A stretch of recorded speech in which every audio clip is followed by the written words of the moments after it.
우리 다 아는 말이죠. 옛날에 호랑이는 죽어 가죽을 남기고 사람은 죽어 이름을 남긴다 하였습니다.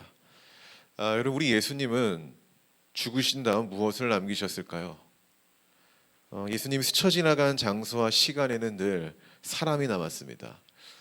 예수의 사랑을 따라 사는 사람을 남겼고, 그것이 오늘날 우리에게까지 전해진 겁니다. 자, 그럼 우리는 죽어 무엇을 남겨야 하겠습니까?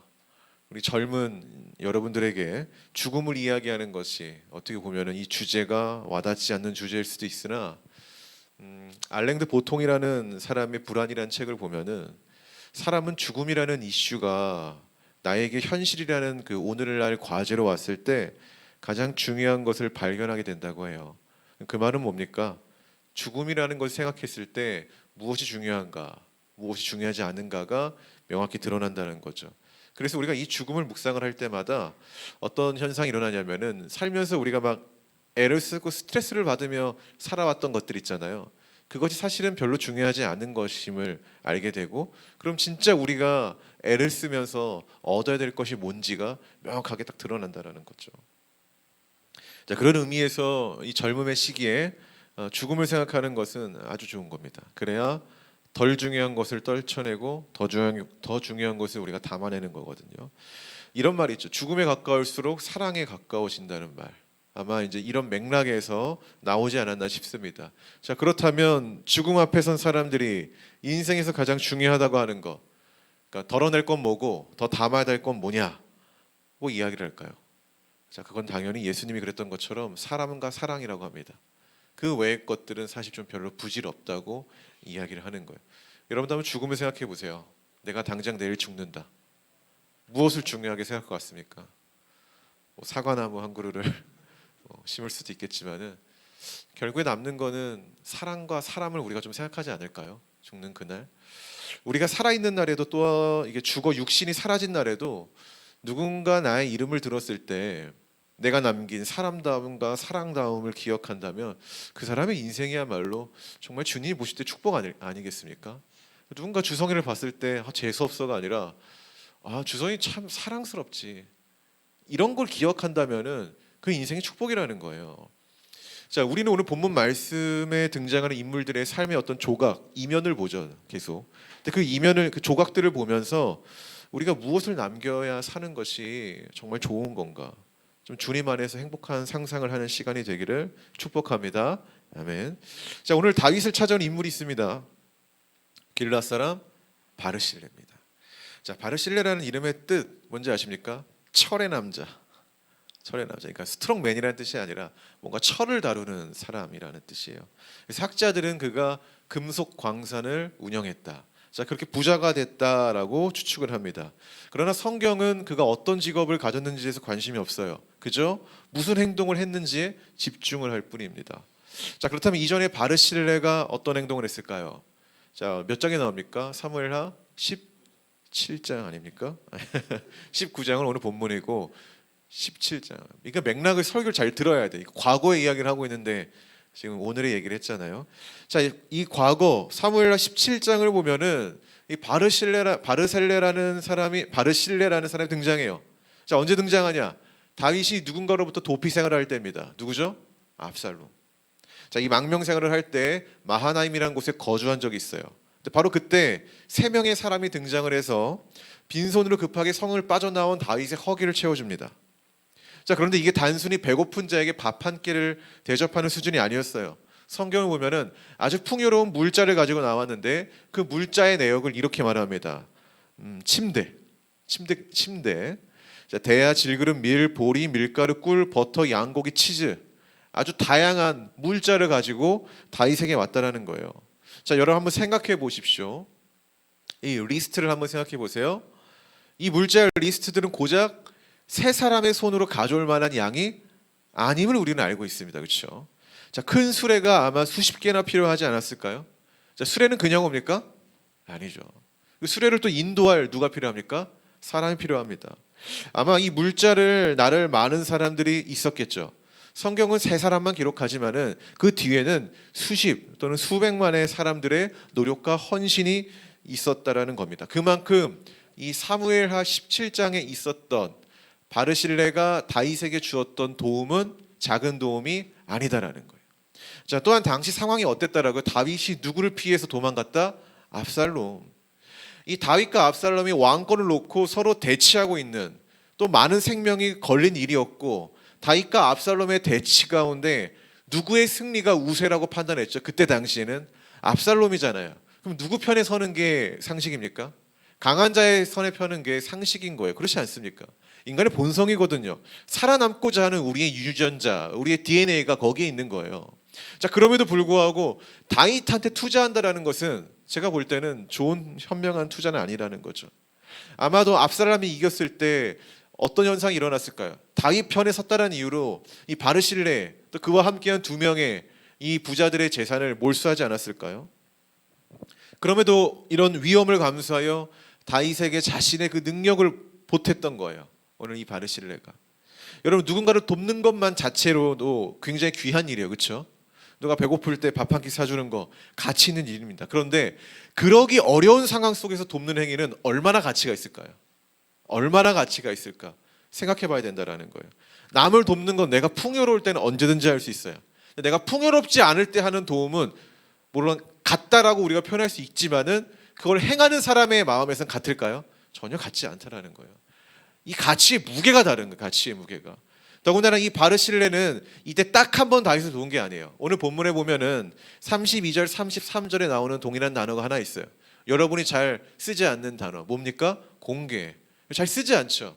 가끔 성경을 보면 이렇게 잘 사용하지 않는 단어들이 나올 때가 있는데, 이런 거 보면은 우리가 실생활에 사용하지 않으니까 의미 전달이 잘 안 돼요. 근데 이걸 히브리어 단어로 보면 이런 뜻이 있대요. 곁에서 오래 거주하면서 결핍을 채웠다. 자, 포인트는 뭐예요? 결핍을 채웠다가 아니라 뭐죠? 곁에서 오래 거주하면서. 그러니까 바르실레는 다윗이 힘들 때 딱 한 번 물자를 공급한 게 아니라는 거예요. 누가 배고플 때 밥 한 개 한 번 딱 그냥 사준 게 아니라 계속 곁에서 주시하면서 필요한 것이 없는지 그 결핍을 계속 채우는 존재로 살았다라는 거예요. 그러니까 주기적으로 공급했다는 게 좀 옳은 표현일 것 같습니다. 자, 이런 다윗에게 이 바르실레의 존재가 어땠을까요? 어떻게 다가왔을까요? 고맙죠. 잊지 못할 감사한 사람이 되는 거죠. 자신의 처지가 비천할 때 나에게 손을 내밀어 주는 사람은 죽는 그날까지 잊지 말아야 할 사람이 되는 거예요. 그렇지 않아요? 이거는 완벽한 진리죠. 내가 잘 나갈 때 누가 나에게 좋은 사람인지는 솔직히 몰라요. 그때는 몰라. 내가 뭔가 풍요로울 때는 누가 나에게 정말 좋은 사람인지 잘 모른다라는 거예요. 늘 주변에 사람이 있거든요. 근데 그 사람이 나의 풍요로움 때문에 있는 건지, 나의 어떤 좋은 모습 때문에 있는 거지, 그건 모른다라는 거죠. 하지만 내가 비천한 상황이 왔을 때는 몰랐던 것들을 하나씩 알게 되는 거예요. 그중 누가 나에게 진정으로 필요한 사람인지 아주 명확하게 알게 되는 거죠. 사람과 사람 사이에 지나는 관계는 좋은 시기를 함께 보냈다고 해서 형성되는 게 아니에요. 오히려 어떤 거예요? 힘든 시기를 어떻게 보냈느냐에 따라서 이 지나는 관계가 만들어지는 거거든요. 자, 그런 의미에서 고난이 우리의 삶에 필요한 거예요. 하나님은 그런 고난을 통해 누가 나와 함께 할 사람이냐, 누가 나와의 관계에서 신뢰를 형성하는 사람인지를 걸러내시는 거죠. 어쨌든 우리는 이 고난이란 관계를 통과하면은, 고난이란 과정을 통과하면은 뭐 어떤 관계가 생기는 거예요? 신뢰라는 관계가 생기는 거예요. 신뢰라는 관계. 만약 여러분들의 삶에 이 바르실레와 같은 사람이 등장하면 어떡하겠어요? 당장 잡아야죠. 어떻게든 그런 사람과 인연을 이어가려고 노력해야 된다라는 거예요. 근데 만약 그 사람이 여러분과 나이대도 굉장히 비슷한 이성이에요. 결혼을 고민해야 되는 거죠.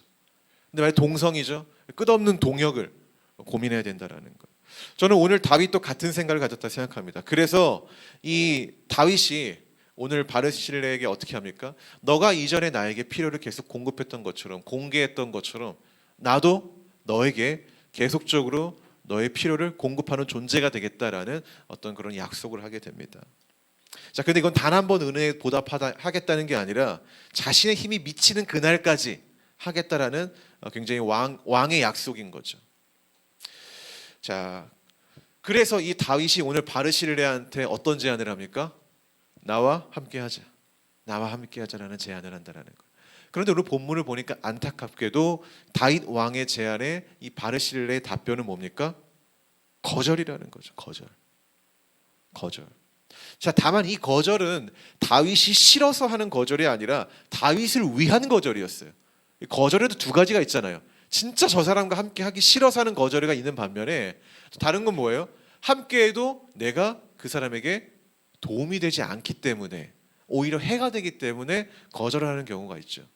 바르실레의 거절은 전자가 아니라 후자예요. 후자.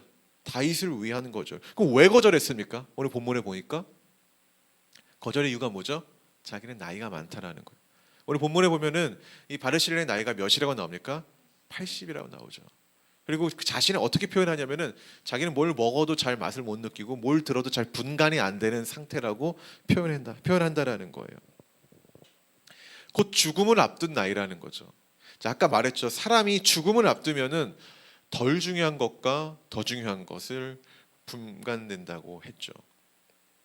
그런 의미에서 이 바르실레, 그러니까 80세의 바르실레는 뭐랄까 다윗의 이 정치적 행보, 나라를 굳건하게 세우는 이 일에는 자기가 도움이 되지 않음을 판단한 거예요. 도움이 되지 않음을. 근데 다윗한테는 사람이 필요했어요. 왜 사람이 필요했을까요? 그건 너무나 간단하죠. 이 다윗의 처지가 비천해지니까 사람들이 압살롬 편에 많이 서게 됐죠. 그러다 보니까 다윗은 중요한 사람들을 다 하나씩 잃었어요. 유능한 사람도 잃었고, 그리고 평소에 신뢰를 쌓았던 사람들도 잃게 됐던 거죠. 그런데 오늘 자기에게 신뢰를 보여줬던 바르실레가 있으니 그와 당연히 함께하기를 원했던 겁니다. 그러나 다윗과의 동행은 바르실레가 판단하기에 어땠다고요? 결코 득이 되지 않기에 거절을 했다는 것입니다. 저는 오늘 이 거절의 내용을 보면서 어떤 생각을 했냐면은 참 지혜롭다라는 생각을 했어요. 지혜롭다. 자, 왜 그러냐면은 솔직히 왕의 제안은요 얼마나 매혹적입니까? 내가 평생 너의 가문을 내가 지켜줄게라는 거는 얼마나 매혹적이에요. 이 바르실레의 가문은 사실 부족한 게 없는 가문이에요, 그렇죠? 왜냐면 돈이 많았으니까. 근데 그 과정에서 부족한 것이 오히려 하나 있다면은 뭡니까? 어떤 명예죠. 명예. 근데 이 부족함을 누가 채워주겠다라는 거예요? 다윗 왕이 채워주겠다라는 거예요. 그 명예를 채워주겠다라는 거예요. 그 명예를. 근데 그럼에도 불구하고 바르실레는 이 좋은 제안을 거절했다라는 거예요. 근데 여기서 이제 제가 느낀 게 뭐냐면은 이런 걸 많이 느꼈어요. 제 주변에도 이제 그런 사람들이 많은데 자기 커리어를 높이기 위해서 이런저런 기회들을 다 수용하는 사람들이 많아요. 근데 이제 제가 보면서 느끼는 건 뭐냐면은 이런 거죠. 근데 그만한 능력이 있을까? 저 기회를 저 사람이 수용할 능력이 있을까라는 생각을 늘 해요. 근데 그런 고민을 하고 상황을 지켜보면은 역시나 그 함정에 빠져요.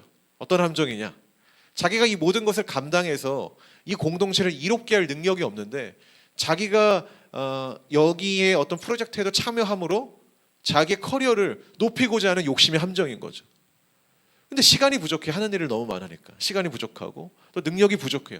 그러다 보니까 공동체에 피해를 줄 수밖에 없고 또 그러다 보니까 어떻게 되는 거예요? 집중이 안 되죠. 그러니까 자기도 잘 안 되고 이 자기가 속한 프로젝트에 속한 팀도 잘 안 되는 어떤 그런 상황을 만드는 거죠. 저는 그런 사람 보면서 느끼는 게 뭐냐면 교만하다고 생각을 해요. 여러분 이것저것 다 수용하는 사람이 겸손한 사람이 아니에요. 진짜 겸손한 사람은 뭐예요? 자기의 처지를 잘 알아서 내가 상대에게 그러니까 이로움을 줄 수 있다라는 어떤 그 확신에 기반해서 하는 사람이 겸손한 사람인 거죠. 그게 진짜 겸손인 거죠. 그렇기 때문에 우리는 현명한 거절이 필요한 거예요. 현명한 거절. 내가 못할 것 같으면은 내가 좋은 어떤 이로움을 주지 못할 것 같으면은 우리는 현명하게 거절할 수 있는 걸 알아야 된다는 거예요. 근데 거절하지 못하는 거는 여전히 내 안에 어떤 욕심 그리고 자신의 처지를 우리가 분간하기 못하기 때문에 이 안에 뭔가 더 하고자 하는 꿈틀대는 그 욕심을 우리가 이제 버리지 못하는 거죠. 저는 우리 안에 그러한 모습이 많이 있다고 저는 생각이 돼요. 우리 안에. 그래서 할 수 있는 일, 우리가 충분히 이로움을 줄 수 있는 일, 그런 어떤 측면 안에서 하는 것이 좋지 않은가라는 생각을 한다는 거예요. 오늘 겸손했던 바르실레는 다윗을 위해 동행함을 거절합니다. 그렇죠? 자, 그리고 한 가지 부탁을 해요. 37절 봅시다. 한번 읽어봅시다. 시작. 청하건대 당신의 종을 돌려 보내옵소서. 내가 내 고향 부모의 묘 곁에서 죽으려 하나이다. 그러나 왕의 종 김함이 여기 있사오니 청하건대 그가 내 주 왕과 함께 건너가게 하옵시고 왕의 처분대로 그에게 베푸소서 하니라. 자, 아멘. 자, 여기서 이제 거절을 하는데 거절 후에 부탁을 해요. 부탁. 자, 어떤 부탁을 합니까? 자기한테 아들이 있는데 그 아들 이름이 뭐죠? 김하. 그를 데려가라는 거예요. 그를 데려가면 된다라는 거죠. 자, 그럼 자신의 아들을 성공하게 만들려는 하나의 청탁일까요? 그러니까 나는 이제 나이가 늙었으니까 나 대신에 우리 가문을 일으킬 아들을 데려가라. 뭔가 이런 청탁을 하는 걸까요? 제가 처음 본문을 묵상할 때는 좀 약간 그런 의도를 일으켰어요. 좋은 기회니까 이 기회를 놓치기보다는 좀 이 기회를 좀 잘 살리고 싶은 하나의 어떤 또 지혜 아닌가 싶은 생각이 들었습니다. 그런데 제가 아까 말을 했죠. 우리가 어떤 기회를 잡을 때 중요한 게 보다 나에게 기회를 제공한 사람한테 이로움을 줄 수 있는가 없는가가 포인트가 되어야 된다는 거예요. 나의 것을 먼저 채우기보다는. 자, 그럼 중요한 거는 이 김함이라는 사람이 이 다윗 왕가에 이로움을 주었는가 안 주었는가를 보면은 이 바르실레의 마음을 알 수 있다라는 거죠. 우리가 열왕기상 2장을 한번 보면은요, 다윗이 죽기 전에 아들인 솔로몬에게 유언을 하는 내용이 있어요. 거기서 어떤 유언을 하면 이렇게 얘기합니다. 마땅히 길르앗 바르실레의 아들들에게 은총을 베풀어 그들이 내 상에서 먹는 자 중에 참여하게 하라. 이런 얘기를 해요. 유언 중에. 자, 다윗은 바르실레의 아들들에게 은총을 베풀려고 합니다. 이게 죽기 전에 하는 이야기거든요. 제가 아까 말을 했죠. 죽음을 앞에 두면은 무엇이 중요하고 무엇이 덜 중요한지 알게 된다고. 그건 사람도 예외가 아닙니다. 어떤 사람이 나에게 정말 좋은 사람이고 어떤 사람이 해가 되는 사람인지 우리가 죽음이라는 어떤 그 큰 우리 인생에서 이제 언젠가는 마주할 그 운명 앞에 쓰면은 이게 확실하게 분간된다라는 거예요. 근데 그런 상황 속에서 다윗이 바르실레의 아들들을 어떻게 평가했다라는 거예요? 솔로몬 너 옆에서도 충분히 너가 곁에 있어 이 아들. 너가 충분히 안아야 될 인물들 중에 하나라고 봤다라는 거예요. 이해가 되십니까? 그 말은 뭐예요? 이 김함이라는 존재가 단순히 그냥 청탁으로 들어온 존재가 아니라 다윗 왕가에 충분히 이로움을 주었던 그런 삶을 살았다라고 우리가 볼 수 있다라는 거죠. 자, 그렇게 다윗을 아들 곁에 이제 남겼고 다윗은 김함을 데리고 예루살렘으로 귀환을 했습니다. 그리고 마지막으로 바르실레는 복이 있기를 이제 기도했습니다. 자, 우리 한번 이제 성경의 내용을 전체적으로 봤죠. 한번 생각해 봅시다. 바르실레가 뭘 남겼을까요? 이 사람도 80세 죽기 직전의 사람인데 뭘 남겼다고 생각하십니까? 민수 뭘 남겼을까? 바르실레가 남긴 게 뭘까?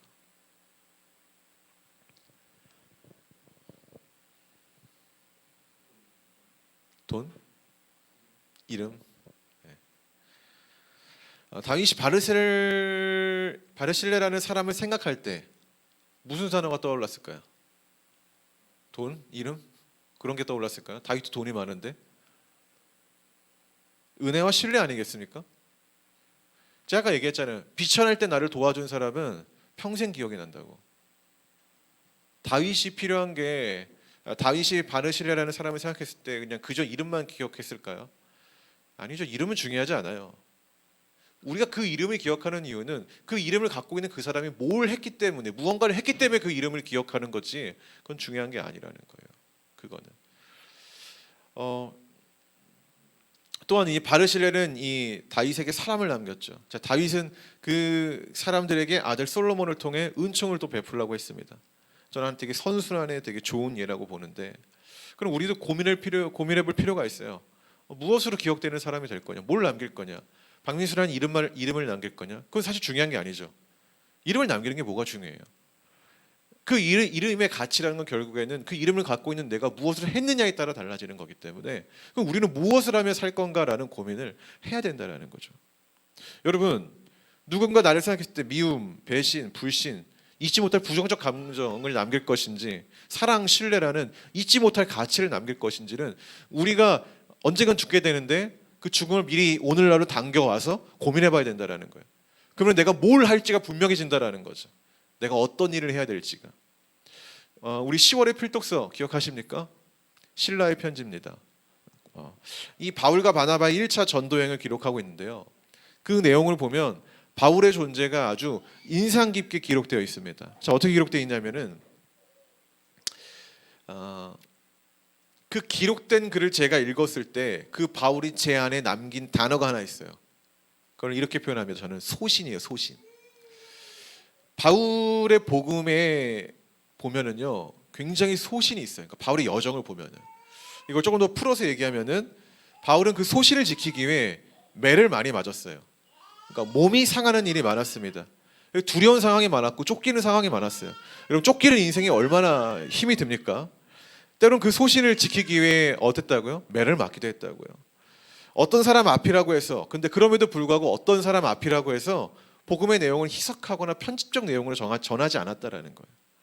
모두 공평하게 공의로운 그 예수의 복음을 전했다라는 거예요. 그렇게 소신이라는 단어는 바울이 이 복음을 전하는 모습을 통해 남긴 좀 고귀한 단어이지 않은가 싶어요. 저는 여러분이 이 편지를 그 책을 10월에 이제 읽게 될 텐데 읽었을 때 여러분들의 그 여정을 보고 내 마음 가운데 뭐가 났는지를 한번 좀 고민해 봤으면 좋겠어요. 저는 그렇기 때문에 바울이라는 이름의 의미가 우리에게 다가오는 거지 그가 그러한 일을 했기 때문에 그냥 바울이라는 이름이 좋기 때문에 우리에게 기록 남는 건 아니라고 생각이 되는 거죠. 그래서 우리가 무엇을 하느냐가 중요하다라는 거예요. 책을 읽으면서 나는 무엇을 남기고 있는지 좀 자연스럽게 돌아보게. 아직은 이제 잘 모르겠어요. 내가 무언가를 하고 있는 것 같을 때 아직은 내가 무엇을 남기는 일을 하고 있는지 그 열매가 좀 두드러지지 않아 확실하게 나는 무엇을 남겼다라고 말하기는 좀 어려울 것 같아요. 여전히 무언가를 남기려고 살아가는 거죠. 우리는 여전히 아마 죽는 그날까지 모를 거예요. 죽고 나서 우리의 후대의 사람들이 나라는 이름, 여러분의 그 이름을 들었을 때 기억하게 되겠죠. 아, 그 사람은 뭘 남겼다라고. 그러니까 우리는 무언가를 남기려고 살아가는 거예요. 무언가로. 근데 그런 의미에서 나는 무언가를 남겨야 하는가? 내가 소망하는 그 남김은 뭔가라고 고민했을 때 저는 예수님을 닮은 사람을 남기고 싶다. 이 한 문장이 딱 나오더라고요. 그렇게 살고 있는지 그렇게 설교하고 있는지에 대해서는 불안하죠. 그리고 여전히 고민이 많죠. 두렵죠. 그러나 그 두려움을 통과해서 저는 꼭 그런 열매를 남기고 싶다라는 거예요. 말씀의 결론을 좀 맺을게요. 제가 그 기독교 방송을 잘 보지는 않는데 제가 보는 것 중에 유일하게 새롭게 하소서라는 프로그램이 있습니다. 뭐 그냥 보는 건 아니고 이제 유튜브에 올라왔을 때 평소에 제가 좀 관심 있어 하는 사람들 그런 분들만 제가 이제 좀 선별해서 이렇게 보는데요. 최근에 2주 전에 제가 좋아하는 존경하는 목사님이 나오셨습니다. 네. 제가 이제 인스타그램에 올리기도 했고 제가 최근에 그 교회 가서 설교를 하기도 했는데요. 그분의 여정을 보고 듣는 시간 속에서 그분이 이런 고백을 해요. 어떤 고백이냐면은 자신의 삶에서 가장 큰 유혹이 뭐냐고 했을 때 그분은 이렇게 얘기를 했어요. 자기 증명이라고 말을 해요. 나에게 가장 큰 신앙적 그 유혹은 자기 증명이래요. 자기 증명. 자신의 존재성을 나타내는 거. 그래서 자신의 증명을 하기 위해 자기는 열심히 목회를 했다라는 거예요. 더 열심히. 더 최선을 다했다라는 거예요. 설교도 자기를 증명하기 위한 설교를 했다라는 거죠. 나 이만큼의, 나 이만한 목회자야. 그런데 그것이 곧 자기에게 함정이었다라는 거예요. 함정. 사실 그건 중요하지 않다라는 거예요. 누가 나를 인정해주든 인정해주지 않든 간에 나의 존재는 여전히 동일한데 나는 왜 그것에 너무 허덕이며 살았는가라는 생각을 하게 됐다라는 거예요. 그렇잖아요. 여러분 뭐 제가 민혁 전사님을 인정해야 박민혁 전사님의 존재가 증명이 됩니까? 아니죠. 그냥 저기 있는 것 자체로도 그냥 존재가 증명이 되는 거고 바뀌지 않는 건데 우리는 자꾸 그런 주변 것들에 함몰되어 가지고 나의 존재를 어떻게든 증명하려고 살아간다라는 거예요. 이 목사님 이제 그런 고백을 하더라고요. 근데 이것을 깨닫게 된 계기가 뭐냐면은 죽음처럼 고통스러운 질병의 현실 앞에서 였다라고요. 그러니까 평생을 살면서 몰랐대요. 그런데 자기가 이제 그분이 이제 병을 갖게 됐거든요. 진짜 죽을 병을 갖게 되니까 그 죽음의 앞에서 알았다라는 거예요. 내가 정말 쓸데없는 것을 위해서 살았구나라는 것을 딱 안 거죠. 그래서 내가 버려야 될 게 뭐냐를 알게 됐고 더 내가 추구해야 될 게 뭐냐라는 걸 알게 됐는데 이분이 그러면서 자기가 그 병이라는 죽음 앞에 서 보니까 명확하게 분별되었고 다른 건 버렸는데 버리지 못한 것들, 그러니까 끝까지 자기가 갖고 가야 될 것이 딱 세 가지가 있었대요. 하나는 사람이고, 또 하나는 사랑이고, 또 하나는 예수님이었다라는 거예요. 사람이 정말 중요하다라는 거는 그분이 이렇게 말을 하더라고요. 하나님도 사람을 사랑해서 아들을 보내지 않았냐? 그렇다라는 것은 우리의 목회의 대상은 사람이어야 된다라는 거예요. 그래서 사람이 중요하다라는 거죠. 근데 그 사람을 변화시키려면은 사랑밖에 없다라는 거예요. 이건 이제 그분의 어떤 딸의 이야기를 좀 들어야 되는데 그 사랑밖에 없다는 거죠. 근데 인간의 사랑으로는 사람을 변화시키기 어려우니까 뭐가 필요하다는 거예요? 복음이 필요하다는 거예요. 그래서 이 세 가지밖에 없다라는 거예요. 자기가 그 죽을 병 앞에 섰을 때 남는 건 결국 이거밖에 없더라라는 겁니다. 아주 분명해졌다고 이야기해요. 자, 성도 여러분, 우리도 고통스러운 그 현실 앞에서 우리가 이제 알게 되는 거예요. 무엇을 우리가 덜어내야 될 건가? 그러니까 뭐가 더 덜 중요한 건가? 또는 우리가 무엇을 더 담아야 되는 건가를 알게 된다라는 거죠. 그러니까 여러분 장바구니에 막 많이 담잖아요, 그렇죠? 인터넷 보면은 그것처럼 우리의 인생에도 내가 담아야 될 것들이 분명히 많다라는 거죠. 근데 그게 뭐냐라는 것은 우리가 이 땅에서 답을 찾아야 된다라는 거예요. 근데 젊은 시기에 그 답을 찾으면 더 좋지 않겠습니까? 저는 그런 분들의 고백을 볼 때마다 안타까운 게 뭐냐면 왜 우리는 꼭 50, 60, 70 무언가를 할 수 있는 좀 힘이 고갈된 상태에서 그런 걸 발견하는 걸까?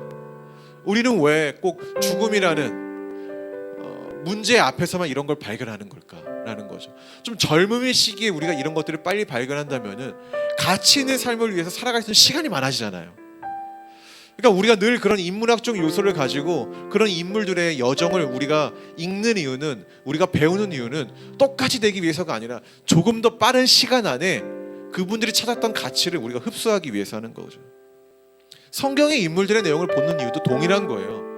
동일하게 그런 실수를 하기 위해서가 아니라 그들이 보여줬던 그 인생을 통해서 그들이 바라보는 그 하나님 뭔지를 빨리 우리 흡수하고 그 귀한 가치를 찾고 나아가는 거죠. 전 여러분이 그랬으면 좋겠습니다. 왜 책을 읽으라고 합니까? 왜 필독서를 합니까? 다 이런 범주 안에 있는 거예요. 이런 범주 안에. 그러니까 부지런히 읽고 생각을 하셔야 되는 거죠. 생각하기를 멈추는 순간 우리는 가치 있는 인생을 살아가는 것을 멈추는 거예요, 사실은. 왜냐하면 우리의 본성은요, 가치 있는 것을 위해 살아가도록 되어 있는 게 아니라 가치 없는 것을 위해 우리가 좀 즐기도록 살아가고 되어 있는 것 같거든요. 근데 이것을 이렇게 리턴 시키려면은 생각을 해야 돼요. 생각을 해야 돼요. 그래서 내가 지금 가고 있는 삶이 가치가 없음을 빨리 생각을 하고 가치 있는 곳으로 우리가 돌이켜야 된다는 거거든요. 근데 저는 그 중심에 뭐가 있냐면 생각이 있는 것 같아요. 생각. 우리가 어떤 좋은 영향을 받아서 귀한 사고를 하고 생각을 할 때는요, 가치 있는 대로 향한다라는 거예요. 이게 예배도 동일하게 드러납니다. 여러분 평상시 하나님 묵상이 잘 어렵잖아요. 그래서 그냥 살아가요. 근데 교회에 와서 복음을 듣고 하나님 이야기를 들으면은요, 느껴지는 게 뭐예요? 사고의 전환, 생각이죠. 하나님에 대한 생각. 그래서 다시 내가 가치 있는 것을 위해 살아가야겠다라는 생각을 하게 되는 거죠. 이게 예배의 굉장히 중요한 기능인 거예요. 설교의 중요한 기능인 거고. 생각을 해야 돼요. 늘 생각을. 그래서 우리가 내가 가치 있는 것을 위해 지금 하고 있는가, 아니면 내가 가치 없는 삶을 위해 내가 살아가고 있는가를 인식하고 우리가 거기에 대한 변화를 줘야 된다는 거죠. 전 여러분들 이 땅에서 살면서 어떤 가치를 남길 것인가를 고민을 많이 하셨으면 좋겠어요. 근데 내가 남길 것은 단순한 이름이 아니라 우리의 삶의 전반적인 모습이 되어야 되고, 내가 무엇을 하느냐에 따라 여러분의 이름이 어떻게 기억될 것인지를 아마 바뀌지 않을까 좀 생각이 됩니다. 그리고 더 나아가서 성경은 우리에게 이런 얘기를 하죠. 하늘의 것을 남기는 사람이 되라. 하늘의 것. 하나님이 세상을 사랑하고 아들을 이 땅에 남겼던 것처럼 우리도 사랑으로 가치 있는 것을 남기는 그리스도인이 되기를 바랍니다. 할렐루야. 기도합시다.